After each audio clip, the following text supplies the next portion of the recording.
we've covered the high price guys, and we've a little bit covered this question too. Kenny, a value DFS play, what would you like to expand on? Yeah, so I really do like Sengun, as Julian alluded to. I can't believe I brought up his name and Julian stole him. But here, if you don't know about him, I can let you in. He's a Turkish big man. You know, people called him the most polished post player in the draft, and you see it. Even at 19, you see why. He had 15 rebounds and 15 points and 4 blocked shots in his opening game. And I do have a little bit of a concern here with his matchup. He's maybe going to have a little bit of a hard time scoring in the post, but look, he didn't score that many points. He didn't hit that many shots in his opening game. He really just got it done on the boards and with blocked shots. This is the guy that tries very hard. He is trying very hard. And I know that that is not a scientific thing, but when you're trying very hard in Summer League, it does go a long way. There are, a handful of guys out there who are already NBA rotation players, and they're just going to coast. So I like him a lot. I think that he is going to get a ton of minutes once again. That they really like him, and I'm going with him. 15 and 15 first game. I think he could do that again. All right, Nick, what do you think? DFS value play?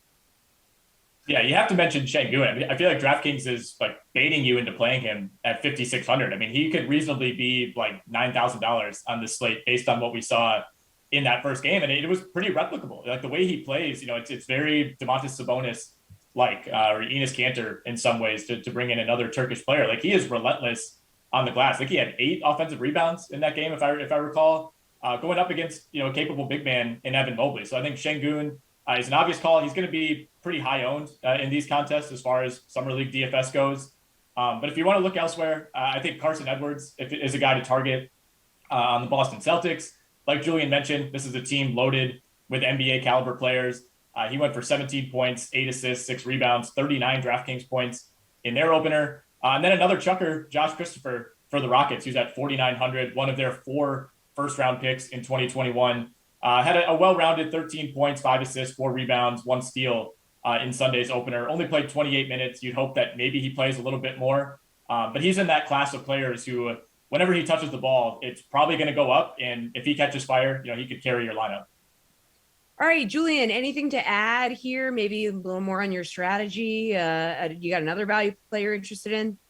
Building from the middle, and Carson Edwards is a guy I mentioned. Don't need to say much more about him. Nick spoke on him. I just think, well, first of all, Kenny said nobody passes in Summer League. He had 6 assists. That's pretty nice. And he went 2 of 8 from 3. So I just feel like if everybody is going to, not everybody, but if the popular opinion is going to be to pay up for Peyton Pritchard, there's no reason why Carson Edwards isn't going to have a game like Peyton Pritchard had and take 15 threes. It could be either one of them, even though Pritchard is kind of the more polished NBA player at the moment. That just means Carson Edwards needs more Summer League work, and this is where you get it. So I think saving and pivoting to a guy like Edwards and fading Pritchard and hoping for a big game there makes sense.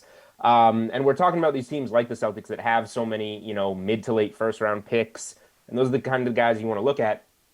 You also have teams like the Clippers, who are very veteran teams and don't have much of a Summer League roster, which gives you, a guy like Jay Scrubb. You don't want to play Scrubs on this slate, but $5,500. He played 30 minutes in the first game. He scored 39 DraftKings points. He had a double-double with 24 points and 10 boards.